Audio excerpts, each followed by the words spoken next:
you guys cover lots of current events on the show. Yes, yes. Are there any events that are too taboo for you?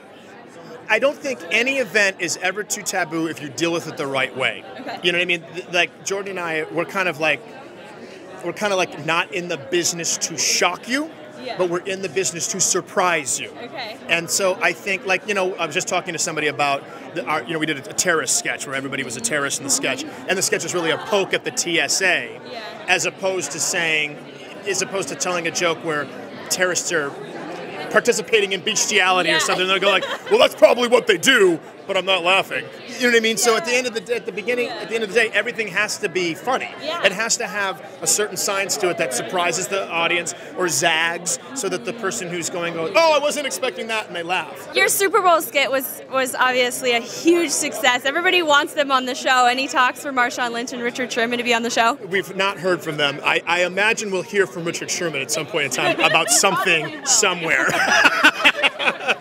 But we've not heard. We went to the Super Bowl, and we were really happy with the other sketch that we did, where the other players were willing to participate.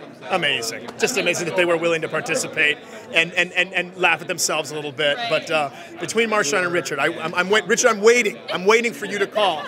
He's honestly one of my heroes, because he's so bloody smart. I just think he's great. Such an amazing athlete and so smart. If you were not doing comedy, what would you be doing? If I could do anything I wanted, I would be doing exactly what Richard Sherman's doing. No, that's all I've ever wanted my whole life. I didn't even want to be a comedian. I wanted to be, well, when I was a kid, I'm a little older than you, I wanted to be Lynn Swann. Do you know who Lynn Swann is? Lynn Swann was a famous wide receiver for the Pittsburgh Steelers in the 70s. That's who I wanted to be. And so if I could be a professional wide receiver, even the CFL, I go play at the Canadian Football League. I'd play the Canadian Football League. I didn't even know the Canadian Football League. So that would be my dream. That would be my dream.